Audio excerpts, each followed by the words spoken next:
Hola a todos, hoy vengo a hablaros de la guerra del volumen o la guerra del mastering. Si bien en los últimos años la guerra del volumen ha dejado de ser un tema de conversación exclusivamente de los estudios para pasar a ser discutido en revistas, música, foros, etc., mediante gente especializada y de forma más que contundente. Por eso decidí hacer este post, donde trataré de recopilar un poco de los orígenes, factores desencadenantes, su estado en la actualidad y el más que probable futuro de la implícita batalla por lo que algunos llaman la guerra del mastering o la guerra del volumen, o ver quién consigue que las cosas suenen más fuertes. El hecho que le dio una mayor relevancia al término guerra de volumen en la cultura popular fue sin duda la guerra que se sucumbió en el disco Dead Magnetic de Metallica, allí por el año 2008, porque demostró más que de sobras el hecho de que la lucha por lograr que la música suene muy fuerte puede traer consecuencias irreparables en cuanto a sus calidades. Esto sucedió porque la gente se dio cuenta que en las versiones masterizadas del disco sonaba inmensamente, pero inmensamente peor que la misma versión sin masterizar que estaba presente en el juego Guitar Hero.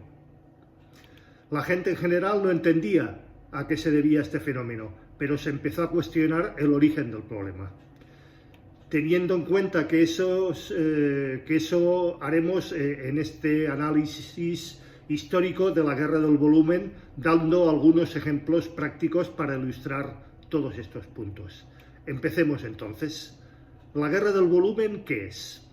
De manera concisa, la guerra del volumen consiste en una batalla implícita donde el ganador es el que logra que su música suene más fuerte en cualquiera de sus formatos.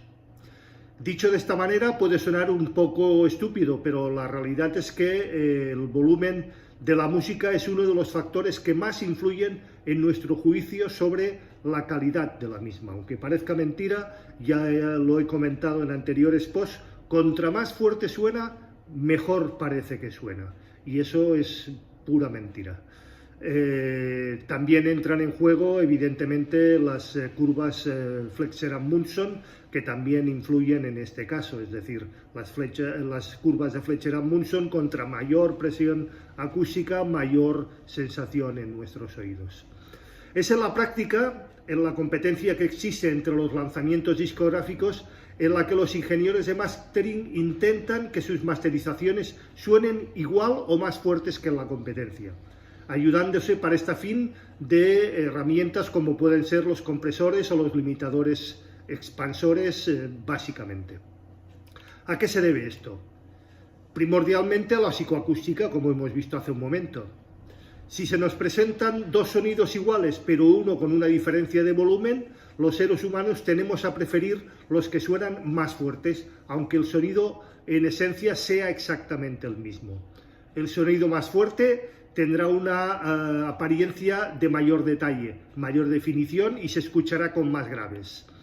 Y eso crea un sesgo inconsciente en nuestras mentes y nos hará creer que suena mejor el que mayor potencia o mayor cantidad de sonido tenga. El problema radica en que el sistema auditivo no responde igual en todos los volúmenes, como hemos dicho, las más que mencionadas curvas de Fletcher-Munson.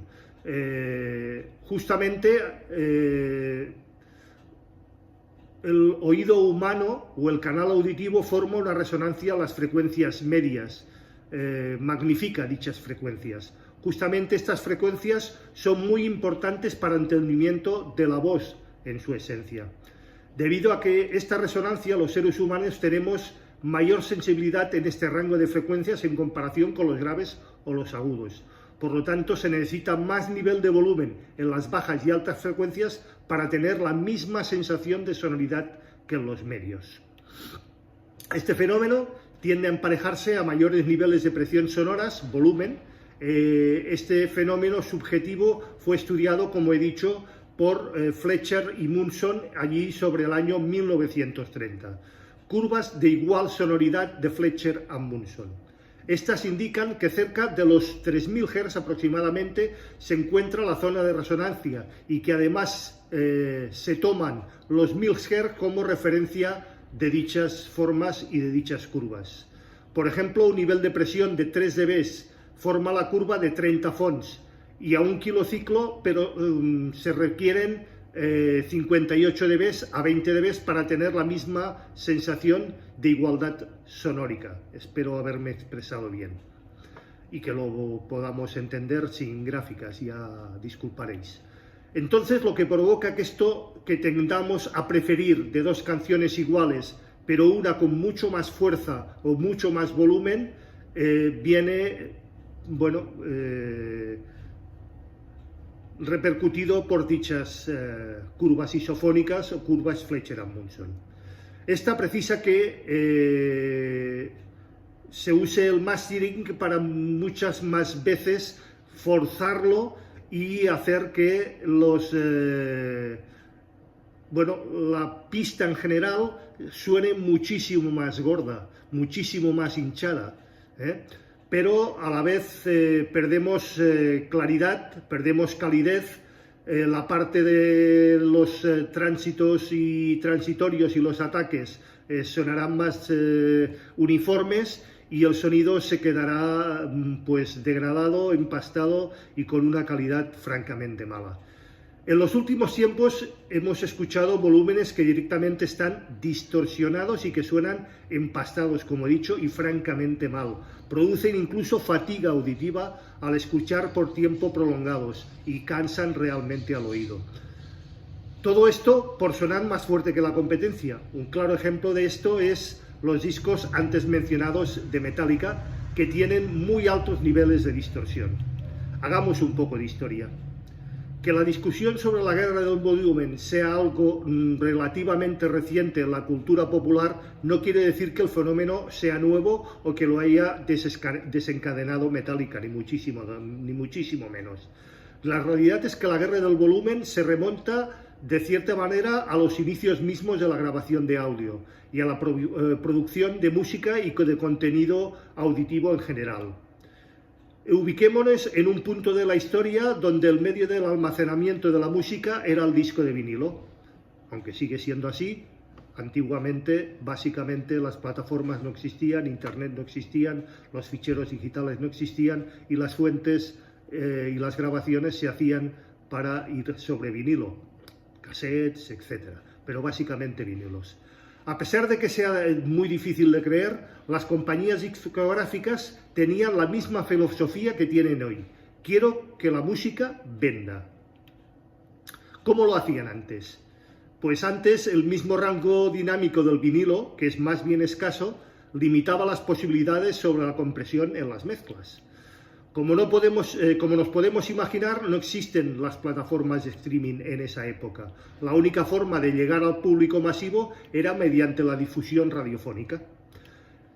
Entonces, el filtro para superar el tipo o ese tipo que decidía qué pasaba por la radio o qué se moría antes de llegar al fonógrafo o al plato giradiscos, pues había que convencerle.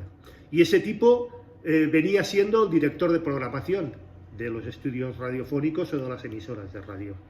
Era el encargado de escuchar la música y decidir cuál se difundía y cuál no. A raíz de este filtro, los grupos de su entorno se dieron cuenta de que de una manera relativamente fácil de sortear este escrollo era simplemente hacer que la música sonara más fuerte. Ante dos grupos con el mismo tipo de música, ante dos canciones o ante dos singles o ante dos LPs con el mismo tipo de música, el director, seguro que se decidiría por el que más fuerte sonase. Fue así que nació la guerra del volumen. Si yo tocaba rock, me ponía a escuchar discos de rock y me preguntaba por qué mi competencia sonaba más fuerte que yo. Entonces acudí al ingeniero y le decía: yo quiero que mi música suene más fuerte que la de mi competencia. Uno de los métodos preferidos era distribuir la música en las caras del vinilo para que cuando la duración del disco fuese menor en los surcos, estos fueran más anchos, haciendo así que la música suene más fuerte, pero el voltaje inducido en las cápsulas fuera mayor. ¿Cómo se hace ahora? Básicamente mediante la compresión, como hemos explicado. En términos simples, implica llevar unos picos más altos de volumen, por ejemplo, un golpe de batería o la percusión por encima del resto. A niveles más bajos, para posteriormente elevar también el nivel general del resto de la música, ganando así volumen aparente. Es decir, los niveles más bajos se equiparan a los niveles más altos, los niveles más altos se ponen en los más bajos y se vuelven a expandir para que todo quede en la misma rango de decibels o de presión acústica. Esto se debe a que el oído, como hemos dicho, tiene la sensación de mayor sonoridad o volumen cuando se trata de sonidos que son de naturaleza constantes y duran un cierto tiempo, no así con los picos o transientes que duran un instante solamente. Por otro lado, se ha logrado aumentar tanto la sonoridad a través de los años mediante el uso de limitadores compresores, que son un caso de compresión con ciertos parámetros más extensos y que actúan en general muy rápido, atrapando así los picos, como hemos visto, muy rápidos. En el entorno digital hay modelos que pueden actuar automáticamente y que funcionan en consecuencia. Estos compresores, limitadores, expansores funcionan de forma automática, de forma que lo equilibran todo y lo dejan todo al mismo nivel. Dicho de otra manera, supongamos que tenemos una canción donde la voz susurre en una parte y en otra grite. Mediante la compresión bajamos el nivel de la parte de la voz que grita, tratando de emparejar con la parte que susurra. Es decir, la parte más alta la ponemos al mismo nivel de la que susurra. Y posteriormente lo subimos todo al mismo nivel de cuando gritaba. Eso es el compresor limitador expansor y eso es la guerra del volumen. Esto tiene como ventaja que podemos hacer que algo suene parejo en términos de volumen y que no se pierda ningún detalle, pero por otro lado perdemos su nivel de expresividad dinámica, como hemos visto antes, su dinámica, su tonalidad, su claridad, etc. Ya que por razones obvias un susurro no expresa lo mismo que un grito. Todo esto ¿a cambio de qué? Como casi todo, hay ciertas consecuencias o compromisos al elegir un objetivo. En este caso, aumentar la sonoridad del volumen de la música. Veamos qué es lo que pasa. Al aplicar compresión y limitador en exceso, hace que se pierda una parte muy importante y esencial en la música, como son los tipos, como hemos visto, transitorios o transientes, que es la primera parte de cualquier sonido y da información del timbre del mismo. Se reduce el rango dinámico excesivamente, como hemos dicho. Escuchamos canciones que, por ejemplo, una voz o una guitarra acústica prácticamente suenan igual, de fuerte que toda la banda con baterías, guitarras a tope, todo suena exactamente igual, todo al mismo nivel. Eso es porque si de forma antinatural suena algo,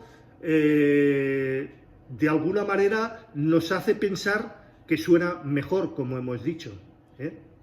Al limitar en exceso se puede producir distorsión también, por recorte o clipping. Este tipo de distorsión es muy desagradable, ya que añade una cantidad de armónicos que no se esperaban y realmente le quita claridad, profundidad, detalle y dinámica a la música. Este tipo de distorsión generalmente se produce en los entornos digitales, con bastante facilidad durante el mastering, y eso es porque no es bueno llevar al mismo nivel alto del máster realizando para un entorno digital. Es del todo dañino y contraproducente. Al aplicar compresión en la mezcla se contemplan algunos de los siguientes planos. Sin darnos cuenta, también estamos modificando la mezcla, es decir, si en la mezcla había, por ejemplo, un lugar donde un elemento sonaba más fuerte a propósito, después de aplicar la compresión, ese elemento no suena más fuerte, suena exactamente igual que el nivel más bajo. Pero si lo hacían antes, ¿por qué es justo ahora cuando nos preocupa todo esto? Nos preocupa porque simplemente el hecho de que, si bien se hizo siempre, en este punto de la historia donde esta práctica se lleva a extremos más que preocupantes, se nota muchísimo más. Puesto que en la incansable búsqueda de la música para que nos suene más fuerte, se dejan de lado factores tan esenciales como lo que hemos dicho antes, la dinámica, la expresividad, etc. ¿Cómo son los rangos dinámicos? Los rangos dinámicos deben ser diferentes, es decir, una voz susurrando debe estar en su nivel, un piano debe estar en su nivel, un forte debe estar en su nivel, un fortísimo debe estar en su nivel. Todos y cada uno de ellos deben estar en un rango dinámico completamente diferente. La guerra del volumen destruye todo esto. Para mí, uno de los mayores problemas con la guerra del volumen es que la gente crece escuchando la música de esa manera. Y de cierta manera pierde el conocimiento de cómo suena en realidad la música. Las músicas no suenan todo exactamente igual, las músicas no suenan empastados, los graves tienen su dinámica, las voces tienen su dinámica, como hemos visto hace un momento. Para esto hay que escuchar con buenos oídos, preocupándonos en escuchar sobre todo música en vivo, no grabaciones. Siempre que podamos escuchar música en vivo, muchísimo mejor, y habituaremos nuestro oído y lo formaremos para que nos acostumbremos y nos habituemos y tomemos práctica de cómo suena cada instrumento y cómo debe sonar en nuestros vinilos y en nuestras grabaciones digitales. Entender todo esto, por otro lado, que una canción suene en realidad más fuerte que otra, pues no tiene mayor valor. Comparar igualando el nivel para saber si realmente suena mejor o peor no tiene ningún sentido. Los limitadores en acción. Como mencioné antes, los limitadores, que son algo así como compresores en los asteroides, son la herramienta que usa para exprimir el rango dinámico de la mezcla al máximo. Por lo general, en el mastering, para lograr resultados aún más extremos, que se usan varios limitadores encadenados, evitando así los efectos negativos sobre exigir a cada uno de ellos y al mismo tiempo ganándoles algunos dBs en el proceso. Todo suena casi igual. La vida que podría llegar a tener la grabación se pierde, se destroza con un limitador. Ese es el precio que se suele pagar para que tus mezclas o tus tracks o tus discos o tus grabaciones suenen más fuertes que la competencia. La guerra del volumen en comparativa. Para hacerlo he elegido algunos discos que considero más que significativos usando la información de la base de datos del rango dinámico. Elaboro un rango top de 10 discos con sus respectivos rangos dinámicos promedio. Este es un excelente indicador para mostrarnos qué tan comprimido está un disco y qué tan fuerte suena. También se puede observar, si bien la situación ha empeorado muchísimo en los últimos años, todo lo que esto implica con relación a lo que debería ser la realidad. Es decir, el Dead Magnetic, que salió en el año 2000, tiene menor rango dinámico incluso que sus contras de discos lanzados en el 2003. A su vez, el Californication de Red Hot Chili Peppers tiene resultados parecidos, ya que se grabó en 1999. En este ranking, el disco que mayor rango dinámico tiene es el King of Blue de Miles Davis. Y eso no significa que sea el que mayor rango dinámico tiene de la historia, pero sí que cuenta con una muy buena grabación sin utilizar compresores, sin utilizar limitadores y la guerra del mastering. Evidentemente, yendo a buscar la grabación original, y si conseguimos la monofónica, muchísimo mejor. ¿Y las remasterizaciones? Pues hay que tener en cuenta y tener muchísimo cuidado con las reediciones y las remasterizaciones, porque si bien nos suelen vender Que suenan mejor, muchísimas veces no es así. Las remezclas y las remasterizaciones muchísimas veces lo que hacen es estropear la grabación. Buscan el que suene mejor antes de que suene como sonaba en la realidad, tal y como fue grabado ese mastering.